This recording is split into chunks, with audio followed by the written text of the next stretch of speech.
श्रीपाद प्रभू कुणालाही धर्मकर्म मोजमापात देतात. नमस्कार मंडळी, कसे आहात आपण? आपण मजेत आहात ना? आपण मजेतच असाल, स्वस्त असाल व मस्त असाल अशी अपेक्षा करून मी आपले माझ्या यूट्यूब चॅनेलवर सहर्ष स्वागत करीत आहे. श्रोते हो, मी आपणास आज एक कथा सांगणार आहे. आपणास कथा आवडल्यास लाईक व सबस्क्राईब करा ही नम्र विनंती. चला तर मग श्रोते हो, आपण कथा जाणून घेऊयात. श्रीपाद श्री वल्लभांचा दरबार श्रोते हो जेव्हा भरत असे तेथे सुग्रास भोजन दिले जात होते. पण काय आश्चर्य, कितीही अन्न दिले तरी भांड्यातील अन्न कमी होत नाही. असलेले अन्न श्रीपाद कृष्णा नदीत टाकायला सांगत. जलचरांना पण श्रीपादांचा प्रसाद मिळत असे. श्रीपाद आजोबांना म्हणाले, तुम्ही श्रीशैलात सूर्यमंडलातून शक्तिपात केला. मी अवतार घ्यावा म्हणून भारद्वाज महर्षींनी त्रेतायुगात पिटिकापुरात सवितृ काटक चयन केले. दिलेल्या वचन पालनासाठी मी तेथे अवतरलो. ब्रह्मस्वरूप हे अवर्णनीय असते. तिथे वाचने किंवा मनानेही पोचता येत नाही.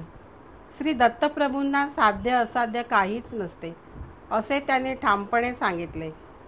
देशकाल मी लांबवू शकतो, तसा संकुचित पण करू शकतो. माझ्या इच्छेला विचारणारा कुणीच नाही. मी पृथ्वी व आकाश एकत्र करू शकतो. अंतरिक्षातले सारे खगोल हे सारे माझ्या हातातील चेंडूच आहेत. तुम्ही लाभाद महर्षी नंदभास्कराचार्य म्हणून अवतरले असताना तुम्हाला अनुग्रह दिला होता. आज आपण बापांना अवधानी होऊन आलात तर मी श्रीपाद वल्लभ झालो. ही आश्चर्य करण्यासारखी गोष्ट नाही. तेव्हा व्यंकटप्पय्या श्रेष्ठी म्हणाले, सोनिया, तुला सर्वसाधारण वाटते रे, पण आम्हाला हे सगळं असाधारण व रोमांचकारी वाटते. श्रीपाद म्हणाले, मी खूप चतुर आहे. मी खूप चतुर असा दुकानदार आहे. कोणाला किती द्यायचे हे मला बरोबर कळते. त्यामुळे प्रत्येकाचे धर्मकर्म मी तोलून मापून देतो. माझ्यातून निघणाऱ्या छोट्याशा किरणांनी महायोगी महासिद्ध होऊ शकतात. मी थोडीशी कुंडलिनी जागृत केली तरी तुम्ही सहन करू शकणार नाही. म्हणून मी मला मायेने लपवतो.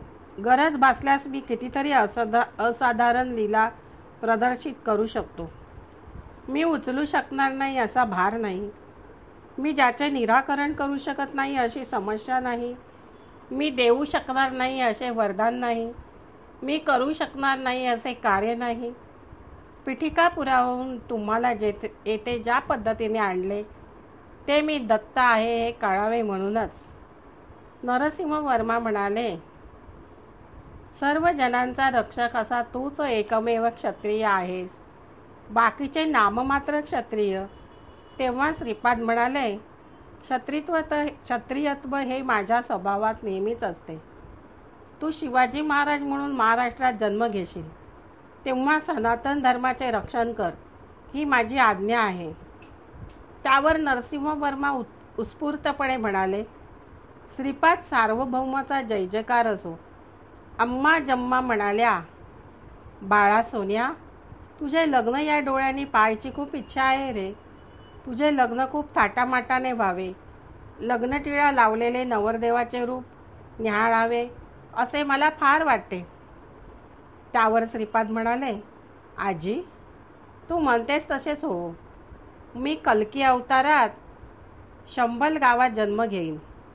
सिंहल प्रदेशात पद्मावती नावाने जन्मलेल्या अनघा लक्ष्मीशी लोककल्याणार्थ विवाह करेन. परंतु त्याला अजून बराच अवकाश आहे. पण तुझी इच्छा नक्की पूर्ण करेन. जेव्हा नवीन अय्यप्पा शबरीमलाईला येणार नाही तोच कलियुग समज.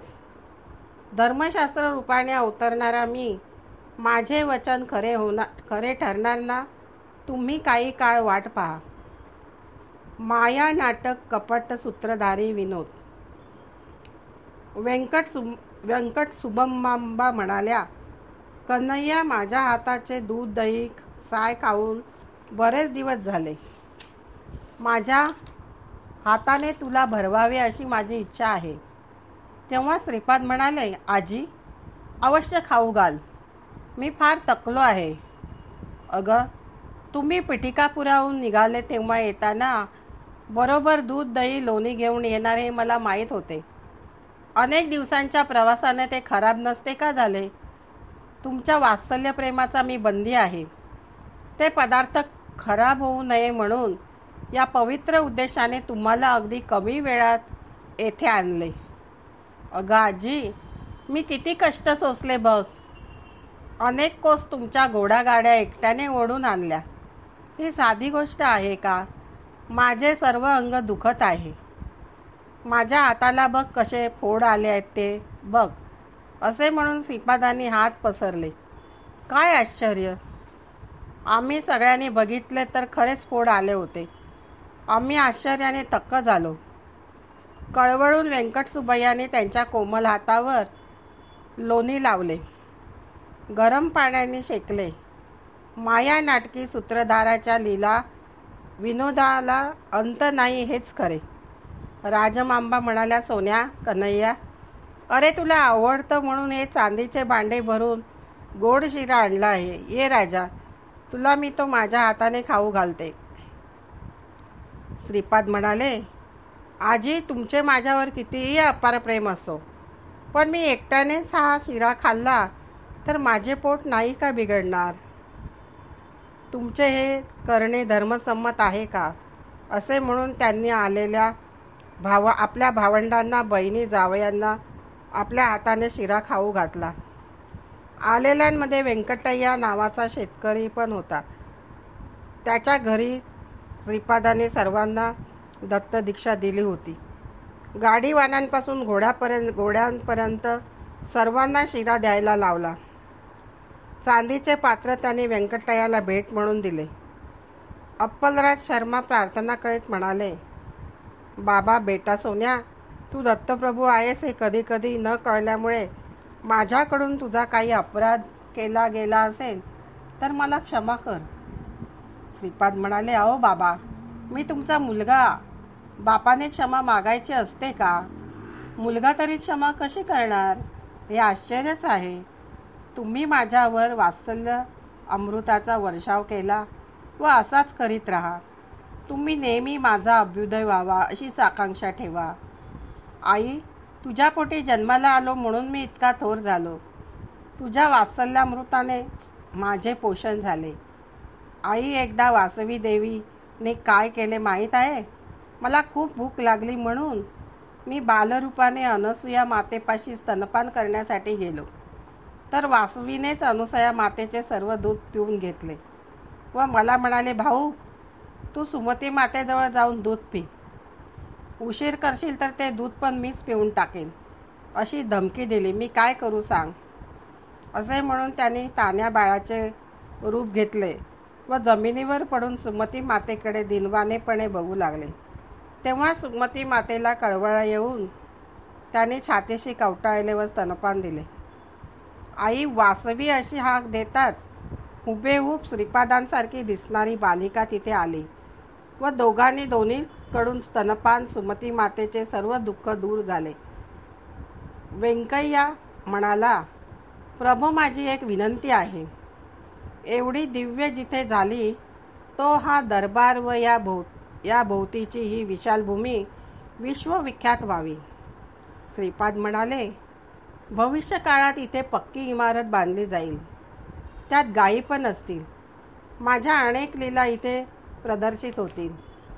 हा मी प्रत्यक्ष पाहिलेला अनुभव आहे. या चरितामृत ग्रंथात लिहिलेले अक्षर न अक्षर खरे आहे. इतक्यात तिथे असलेली सर्व मंडळी दिसेनाशी झाली. मी संन्यासी व श्रीपाद या तिघांशिवाय दरबारात कुणीच नव्हते. हे सगळे कुठे गेले असतील या विचाराने मी गोंधळून गेलो. कुठल्या तरी राक्षसी मायेचे आपण बळी तर ठरलो नाही ना, अशी मला शंका आली. श्रीपाद म्हणाले, माझ्या सानिध्यात राक्षसी माया काम करत नाही. आलेल्या सर्वांना मी सुखरूपपणे पिठिकापुरात पोचवले आहे.